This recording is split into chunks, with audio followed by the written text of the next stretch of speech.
Olá, este é o Poder Entrevista. Eu sou Elisama Ximenes, repórter no Poder 360.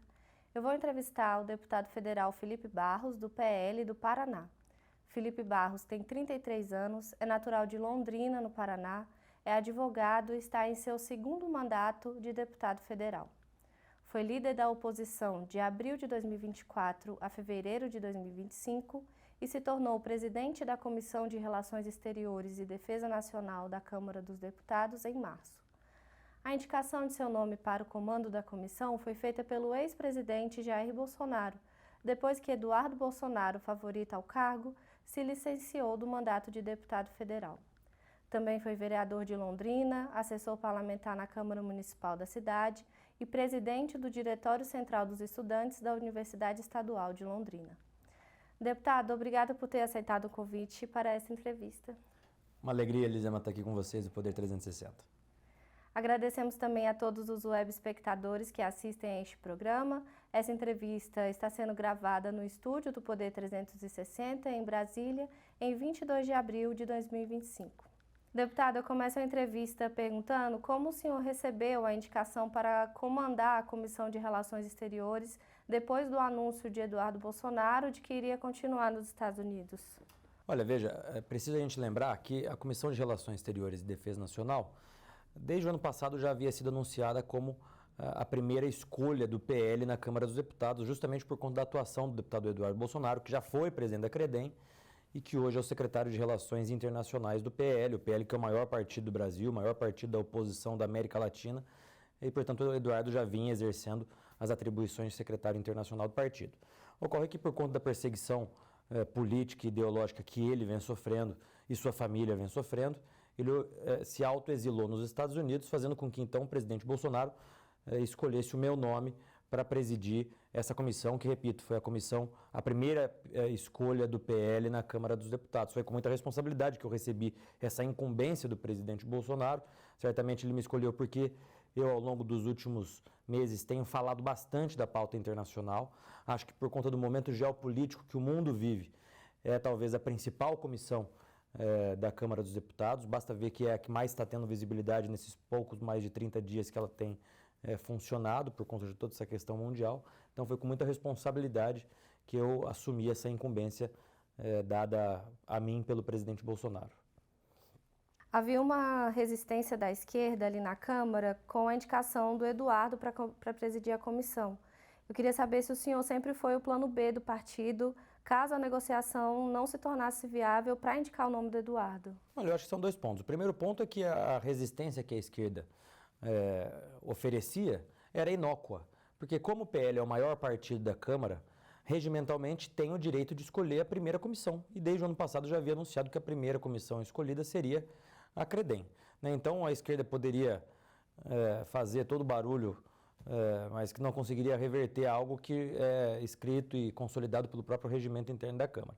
Agora, não havia plano B, o nosso plano A sempre foi o deputado Eduardo Bolsonaro. Todos nós fomos pegos de surpresa naquela manhã daquela semana em que ele soltou o vídeo publicando que estava se autoexilando nos Estados Unidos. Eu estava naquele momento, inclusive, na Câmara dos Deputados, fui até o partido falar com o presidente Bolsonaro, e aí naquele momento ele já me disse que eu seria o presidente da Comissão de Relações Exteriores. Então a esquerda podia reclamar o tanto que fosse, mas a CREDEM seria do PL e o plano A, B e C era o do deputado Eduardo Bolsonaro. E qual será o foco da comissão? Olha, a gente vive um momento geopolítico hoje interessante. E esse momento geopolítico que a gente vive, eu tenho a convicção que o Lula, preso às suas amarras ideológicas do passado, não consegue compreender as oportunidades que estão vindo para o Brasil. Não só o Lula, como o seu chanceler, o ministro Mauro Vieira, e o seu assessor de assuntos internacionais, o Celso Amorim, não conseguem, em primeiro lugar, entender a nova lógica geopolítica e, em segundo lugar, justamente decorrente da falta da compreensão desse momento, eles não conseguem traçar um horizonte e fazer com que esse momento geopolítico se transforme em oportunidades para o Brasil. Nós temos hoje uma guerra da Rússia com a Ucrânia, que, ao que tudo indica, tem caminhado para o final. Nós temos hoje Israel e Palestina também em guerra. Nós temos as tarifas norte-americanas, fazendo com que, inclusive, o aço brasileiro seja tarifado. Nós temos também vários outros países sendo taxados pelos Estados Unidos, o Brasil com uma taxa um pouco mais baixa, isso poderia ser uma oportunidade de negócio para o Brasil. O presidente Lula não tem nenhum tipo de diálogo, conversa, negociação com o governo norte-americano. Lamentavelmente, o Lula optou por fazer uma opção ideológica, apoiou Kamala Harris, xingou o Trump, primeira-dama xingou o Elon Musk, que hoje é um dos principais secretários do governo norte-americano. Então, tudo isso faz com que o Brasil esteja isolado do mundo. No passado, você vai se lembrar daquele episódio em que o embaixador de Israel disse que o Brasil era um anão diplomático. Hoje eu tenho dito que o Brasil é um nada diplomático, porque nenhum outro país, grande potência mundial, respeita o nosso país internacionalmente, ainda mais considerando esses últimos episódios do Brasil concedendo asilo, entre aspas, humanitário a uma condenada por corrupção, a ex-primeira-dama do Peru, Nadine Heredia. Nós temos todo esse imbróglio envolvendo o judiciário com a extradição ou a não extradição de um traficante, em que a Espanha pedia a extradição dele para a Espanha. Isso macula a imagem do Brasil lá fora. Por mais que o ministro Mauro Vieira tenha dito que esse assunto envolvendo o jornalista Oswaldo Eustáquio e a não extradição do traficante para a Espanha, o ministro Mauro disse que isso não afetaria a imagem do Brasil. Isso afeta a imagem do Brasil, ainda mais com a Espanha, que é um importante parceiro comercial, histórico, importante parceiro comercial do Brasil nos últimos anos. Então, tudo isso faz com que os outros países vejam o Brasil como um nada diplomático. O Lula tem viajado o mundo junto com a Janja, falado, mas absolutamente nada de prático e nada de bom revertendo para o povo brasileiro. E como que a comissão na Câmara pode atuar para reverter essa imagem que o senhor avalia como negativa do Brasil no exterior hoje? Nós estamos buscando pontos com todos esses países, entidades internacionais, organismos internacionais, pontes essas que o governo Lula não tem. Então, nós estamos já buscando diálogo com autoridades do governo norte-americano. Devemos fazer uma missão nas próximas semanas para os Estados Unidos para falar com o Departamento de Estado, para falar com outras autoridades, deputados, senadores dos Estados Unidos. Nós estamos, por exemplo, já aprovamos na Comissão de Relações Exteriores e Defesa Nacional uma moção de apoio ao deputado Eduardo Bolsonaro. Isso é importante para que lá nos Estados Unidos ele tenha essa declaração do Parlamento brasileiro reconhecendo o trabalho que ele fez. Nós estamos buscando diálogo com as entidades comerciais, empresariais do nosso país, que têm tentado resolver, principalmente a questão das tarifas, juntamente ao Itamaraty, ao governo brasileiro, mas tem encontrado portas fechadas, não tem conseguido avançar nesse diálogo. Nós temos feito reuniões com embaixadores, como, por exemplo, o de Israel. Hoje mesmo eu tenho algumas reuniões com alguns outros embaixadores ali na Câmara dos Deputados. Nós temos feito aquilo que o governo federal não tem feito. O governo federal, enquanto opta por estar ao lado dos seus parceiros ideológicos, nós, na Credem, claro que com uma limitação um pouco maior, o que nós podemos fazer é a chamada diplomacia parlamentar, mas nós estamos fazendo, buscando diálogo com todas essas autoridades e governos estrangeiros que não têm encontrado no governo brasileiro o respaldo necessário. O senhor falou de uma missão para os Estados Unidos, já tem uma data e o período que vocês vão ficar lá e o objetivo dessa missão? A princípio será no começo do mês de junho ou final do mês de maio, ainda estamos acertando a data. Nós devemos visitar a OEA.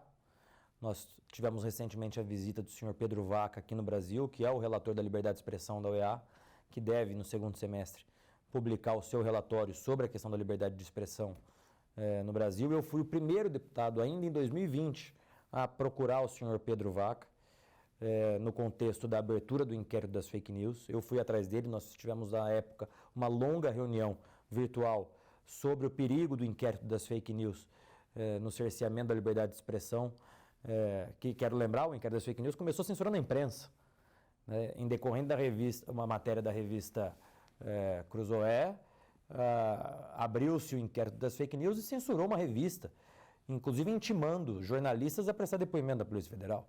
Então, naquele momento, imediatamente eu busquei o senhor Pedro Vaca. Ele deve agora emitir um relatório no segundo semestre. Nós devemos encontrá-lo pessoalmente lá em Washington. Outra reunião que nós queremos fazer é com autoridades do Departamento de Estado norte-americano, principalmente aquelas autoridades que estão conduzindo a questão tarifária aqui na América do Sul. Nós queremos fazer essa audiência. Eu tenho uma informação que o corpo diplomático brasileiro foi orientado pelo Itamaraty a não buscar pontes, não buscar diálogo com o governo norte-americano. O próprio Lula, no período da transição do governo dos Estados Unidos, mesmo que na campanha ele tenha feito campanha para Kamala Harris, na transição era para o próprio Lula ter buscado contato com a equipe de transição do Trump. Lula também sequer foi para a posse do Trump, mandou uma embaixadora. Ele manda embaixadores em posses, por exemplo, da Venezuela, que ele mandou um embaixador. Nos Estados Unidos era para o Lula ter pegado o avião junto com a primeira-dama e ido para a posse do Trump. Não o fez. Então eu quero fazer essa conversa com autoridades do Departamento de Estado norte-americano, em primeiro lugar para pedir desculpa em nome do povo brasileiro pelas ofensas que o presidente da República, o Lula, fez ao Trump e também ao Elon Musk. E, em segundo lugar, para expor o nosso ponto de vista em relação à política tarifária. E quem que vai nessa missão? Porque a comissão também tem deputados governistas, né? Como que vai ser isso? Olha, via de regra, compete ao presidente da comissão a escolha daqueles deputados que devem ir. Acredito que não seja a oportunidade de levar um deputado governista, né? Uma vez que nós estamos indo fazer aquilo que o governo federal devia ter feito e não fez. Agora, se quiserem ir para contribuir e para corroborar com a nossa tese de que o governo federal deveria ter feito isso no início do mandato do Lula, do Trump, e não fez, são bem-vindos. Mas, a princípio, é uma comitiva técnica de deputados para representar o parlamento brasileiro e o povo brasileiro perante autoridades norte-americanas. Na posse, o senhor disse que a comissão daria respaldo a Eduardo Bolsonaro, que está nos Estados Unidos. Como que será isso? A Câmara vai sustentar esse respaldo? E aproveito já para acrescentar também se há uma previsão de encontro com o Eduardo lá nessa missão nos Estados Unidos. Sim, com certeza. O Eduardo, além de ser meu amigo, deputado federal, ele é meu amigo pessoal. Quando eu fui me candidatar a vereador em Londrina, eu era um recém-formado estudante, saindo do movimento estudantil, o Eduardo Bolsonaro foi a Londrina no lançamento da minha campanha de vereador. Então eu tenho com o Eduardo uma amizade pessoal. Então ele está nos ajudando, inclusive, no dia a dia dessas missões oficiais, tem buscado o contato com algumas dessas autoridades norte-americanas, que muitas vezes o fato da gente estar aqui no Brasil, o acesso a elas é mais restrito, então o fato dele estar lá nos ajuda muito, né, e ele tem nos ajudado a montar essa comissão especial, essa missão oficial que vai aos Estados Unidos ou no final de maio ou no comecinho de junho. Mas dá para dizer que o Eduardo influencia o seu comando ali na comissão ou não tem essa relação? Olha, o Eduardo foi presidente da Credem, ele ajuda bastante e tem me ajudado bastante por conta da experiência que ele tem como presidente da Credem. Ele foi presidente da Credem por 2 anos, hoje é o secretário de Relações Internacionais, nos ajuda nas pontes necessárias, nós aprovamos o requerimento de moção de apoio ao deputado Eduardo Bolsonaro. Isso vai ser fundamental para o processo de asilo político que ele deve entrar nos Estados Unidos, se ele optar por esse caminho. Nós aprovamos, por exemplo, um convite ao senhor Mike Pence, que é um ex-funcionário do Departamento de Estado norte-americano, que tem falado bastante sobre a influência da USAID no Brasil, principalmente no processo eleitoral último do nosso país. Ele deve comparecer ao plenário da Credem, salvo engano, na segunda quinzena de junho. Então, todos esses contatos o Eduardo tem ajudado bastante. E quais os desafios de presidir a Comissão de Relações Exteriores sendo um deputado da oposição? Veja, o Lula é um desastre na política internacional. Toda semana existe uma crise no âmbito diplomático envolvendo o Brasil. Então, nós, todas as vezes que for preciso, nós faremos um contraponto à política internacional, à diplomacia brasileira. A nulidade diplomática do Brasil hoje, por conta das opções e amarras ideológicas e políticas do PT, é tão grande que embaixadores têm me procurado justamente para fazer pontes, porque não conseguem ter o mínimo de diálogo possível com o Itamaraty e com o governo brasileiro. Isso é inadmissível porque isso traz impactos diretos na população brasileira. Essa questão tarifária, por exemplo. Entidades empresariais de todo o Brasil passaram a me procurar buscando esse diálogo, em primeiro lugar, essa compreensão e também um diálogo com autoridades norte-americanas, porque não conseguem ter esse diálogo com o governo brasileiro. Então, toda semana nós temos um problema diplomático diferente. Só na semana passada foram dois. A questão envolvendo o asilo da Nadine Heredia, ex-primeira-dama do Peru, vergonhoso, colocou a imagem diplomática do Brasil, que já estava negativa, piorou muito, porque o recado que o Lula passa ao mundo é que para o Lula corrupção não é crime. Aqui no Brasil o judiciário simplesmente anulou, mesmo com fartas provas, toda a Operação Lava Jato. Aliás, se me permite, fazendo um parênteses, se as mesmas jurisprudências da Lava Jato fossem aplicadas agora no processo do 8 de janeiro, o processo do 8 de janeiro era para ser inteiro anulado. Apenas aplicando o mesmo entendimento que o Supremo teve em relação ao processo, à Operação Lava Jato. Então o recado que o Lula passa ao mundo é que corrupção para o Lula não é crime. Na semana passada nós tivemos ainda o judiciário interferindo na política internacional, impedindo um traficante de drogas, apreendido com não sei quantas malas de drogas, ser extraditado para a Espanha. Então, o desafio é muito grande de ser presidente da Credem nesse momento. A política do governo federal, ou a falta da política do governo federal no aspecto diplomático, é algo latente para o mundo todo. A interferência do judiciário, que agora está acontecendo aquilo que a gente tem denunciado desde 2019, um aumento da interferência do judiciário em assuntos que não lhes competem. A política internacional, a política diplomática, é de âmbito exclusivo do presidente da República. Agora o ministro Alexandre de Moraes resolve vestir a faixa presidencial, né, e fazer política internacional. Está errado. Isso macula a imagem do Brasil. Então o cenário ele é complexo e nos traz muitos desafios na Credem. Sobre essa decisão do Alexandre de Moraes de interromper o processo de extradição de um cidadão búlgaro que cometeu crimes na Espanha, depois que o país negou o envio do blogueiro bolsonarista Oswaldo Eustáquio, eu queria saber se o senhor já declarou, né, o que acha sobre isso, mas eu queria saber o que a Comissão de Relações Exteriores pode fazer em relação a isso. É uma questão tão complexa que, veja, nós estamos ainda analisando aquilo que pode ser feito. Em primeiro lugar, sem sombra de dúvidas, é uma reunião com o embaixador da Espanha. O Acordo de Genebra impede o judiciário de acionar embaixadores que estejam aqui no Brasil, ou embaixadores do Brasil que estejam em outros países. Está no Acordo de Genebra, ao qual o Brasil é signatário. Então existe um imbróglio diplomático causado por conta dessa decisão do ministro Alexandre de Moraes. Então, sem sombra de dúvidas, o primeiro passo que nós já estamos tratando é um encontro com o embaixador da Espanha aqui no Brasil, para dizer a ele a nossa solidariedade em decorrência desse descumprimento do Acordo de Genebra e a não extradição do traficante a pedido da Espanha.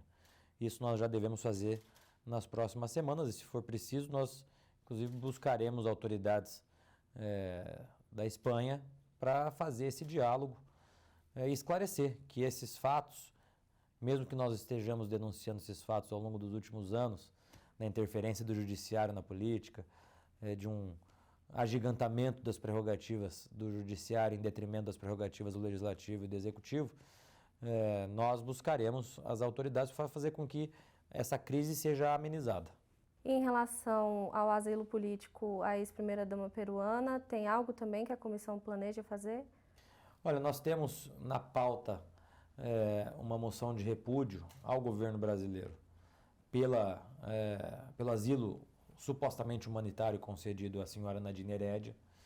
Existe também um estudo, nós devemos finalizar ele agora nessa semana, de uma possível missão oficial nossa ao Peru, buscando maiores informações do processo judicial que condenou a senhora Nadine Heredia lá no Peru, para que a gente traga esses fatos, inclusive para a imprensa brasileira poder noticiar.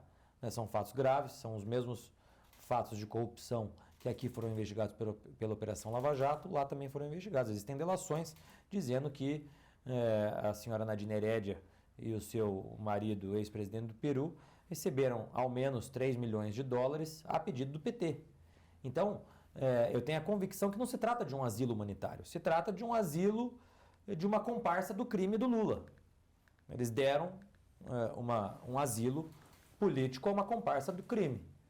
Os fatos são os mesmos, os personagens são os mesmos, todos investigados na Operação Lava Jato, e talvez por medo dela abrir a boca e falar aquilo que ela não pode falar, o governo brasileiro resolve dar esse asilo ideológico para ela.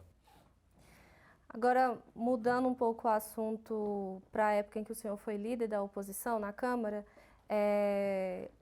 Um fato interessante é que o senhor foi líder da oposição no período que o PL comandava a CCJ e quase conseguiu aprovar o projeto da anistia aos condenados do 8 de janeiro, que não ocorreu porque o então presidente da Câmara dos Deputados, Arthur Lira, determinou a criação de uma comissão especial para o projeto, o que atrasou a comissão. E agora, na Câmara, o PL, a oposição, tenta aprovar um regime de urgência para a votação do projeto, para que ele não precise passar por comissão. Esse atraso na CCJ no ano passado, o senhor acha que houve alguma falha na articulação da oposição com o comando da Casa?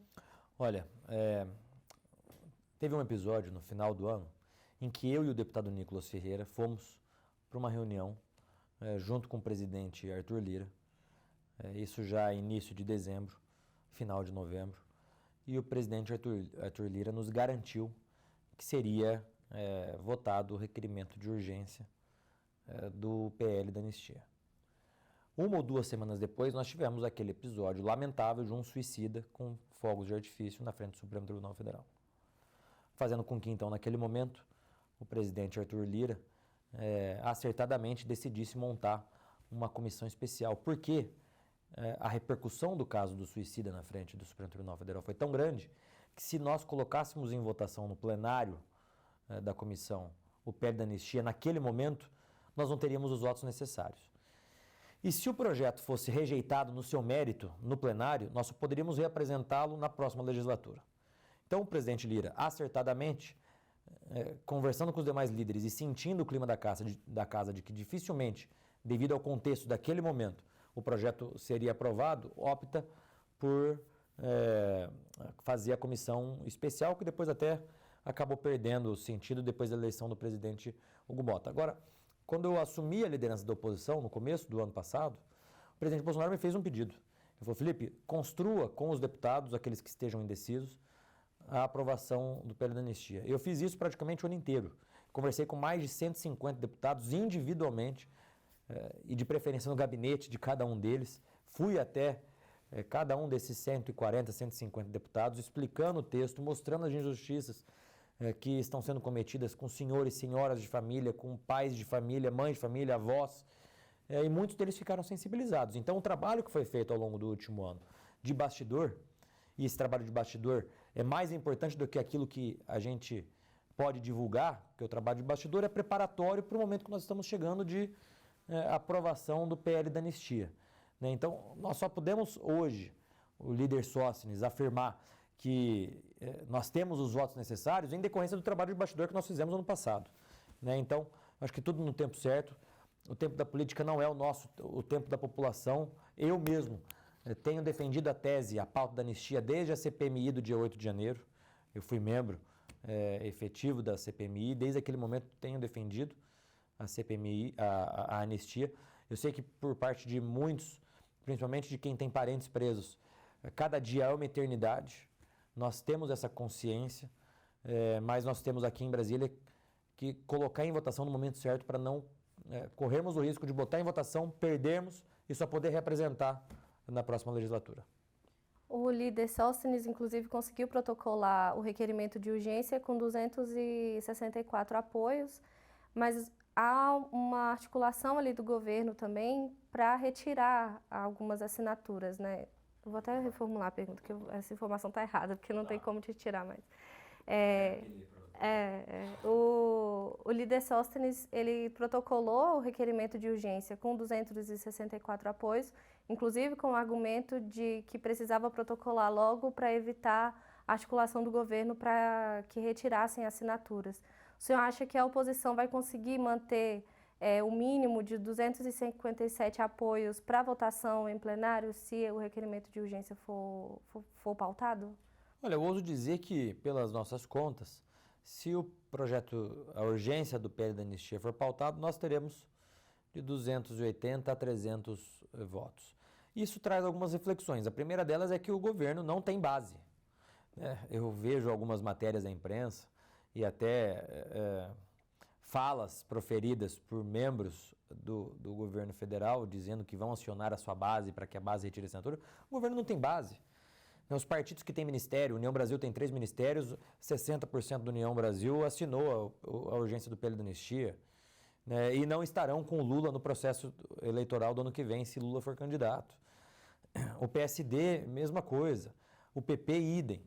Então, o Lula não tem uma base de sustentação no legislativo. Eles podem contar, sim, com 140 votos que a esquerda traz a eles. Agora, os demais partidos, cada deputado é um deputado.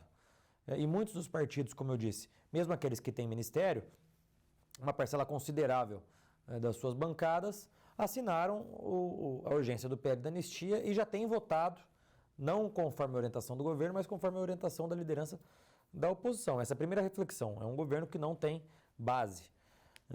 Segundo ponto, a interferência do judiciário nesse processo. Mais uma vez nós estamos diante de uma interferência indevida do judiciário num processo legislativo democrático, né, a ponto de ouvirmos nos corredores da Câmara de supostas represálias, de processos que estavam na primeira instância e que estão retornando ao Supremo Tribunal Federal, porque mudaram a regra do jogo ao longo do jogo, né? Essa regra do foro privilegiado já mudou 2 ou 3 vezes, eles vão mudando de acordo com a maré política. Até esses dias, quem terminava o mandato, os seus processos iam para a primeira instância. Agora que precisam manter o foro ali no Supremo Tribunal Federal em decorrência dos processos do dia 8 de janeiro, eles trazem tudo de volta para cá. Então, essa mudança de regra, somada a essa interferência indevida do judiciário no processo legislativo, também é um fator que nós temos que refletir sobre ele e agir, né? Então, eu tenho a convicção que no momento em que o presidente Hugo Mota colocar na pauta, nós teríamos de 280 a 300 votos. O senhor acha que a anistia vai contemplar o ex-presidente Jair Bolsonaro? Porque há divergência sobre isso. Eu acho que deve contemplar. Mesmo que o presidente Bolsonaro tenha dito já por inúmeras vezes que não quer ser, ou que não estava contemplado naquele momento, o fato é, ele está sendo investigado, hoje já é denunciado injustamente no inquérito do dia 8 de janeiro, e a anistia deve valer para ele. Essa é a tese que eu tenho defendido desde o início. E o senhor acha que a anistia tem de ser restrita ou observar alguns Ampla, geral critérios? e restrita. Sem sombra de dúvidas. Eu vejo alguns comentários até, por parte de alguns deputados, principalmente os da esquerda, tive um debate semana retrasada com um deles, que falava, olha, a última anistia que teve em decorrente do período militar, não foi desse jeito. Eu falei, claro que foi. Foi ampla, geral e restrita. Pessoas que sequer tinham sido processadas estavam anistiadas em decorrência da lei da anistia. Os terroristas da esquerda que atearam bombas, que saquearam agências bancárias, que cometeram crimes, não foram sequer processados, investigados, porque adveio a lei da anistia e anistiou todos. Então, a anistia tem que ser ampla, geral e restrita. Para a pacificação do Brasil. O inquérito do dia 8 de janeiro, ele é um teatro por si só. Ele não se sustenta juridicamente. Se nós estivéssemos num momento político de neutralidade do judiciário, em que os precedentes da Suprema Corte, em outros momentos, como da Lava Jato, fossem aplicados a esse processo, o inquérito sequer seria transformado em denúncia. Né? Então, eu acho que a gente precisa de cautela, nós precisamos ter consciência do momento histórico que nós estamos vivendo. O Bolsonaro hoje lidera as pesquisas, hoje mesmo já saiu outra pesquisa que o Bolsonaro lidera todos os cenários, e é muito ruim para a democracia brasileira tirar num tapetão o principal líder da oposição, como fizeram na Venezuela.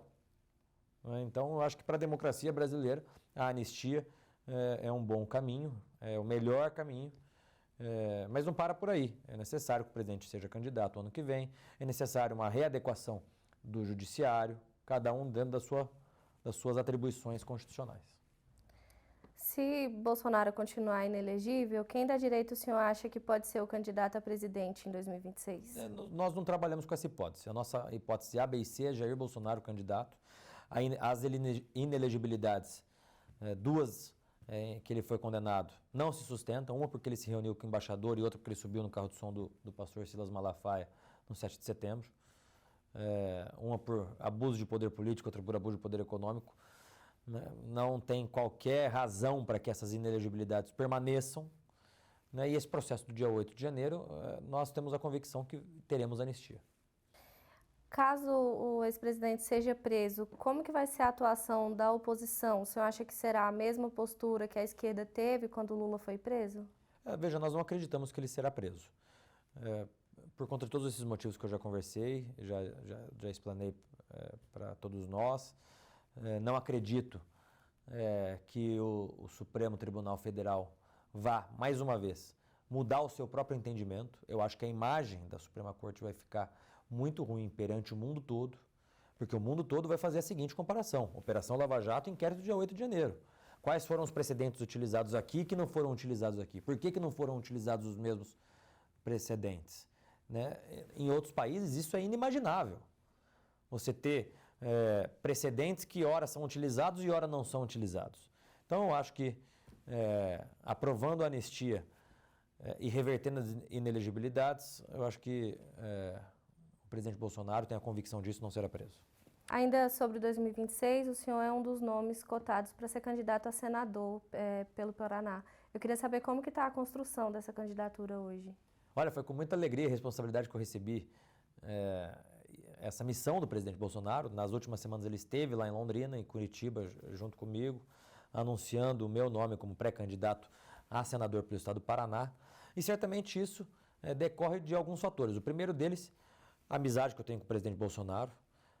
Desde antes de eu ser vereador, eu vinha a Brasília, ficava aqui hospedado no apartamento funcional dele, acompanhava as lutas dele, depois fui eleito vereador, sempre lutando contra a ideologia de gênero, contra o aborto, as pautas que ele defendia aqui em Brasília, eu defendia lá em Londrina.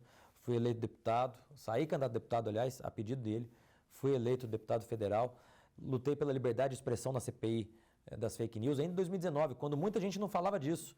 Em 2019 eu já alertava, esse inquérito das fake news vai ser utilizado para censurar a imprensa e censurar a liberdade de expressão da população. Né?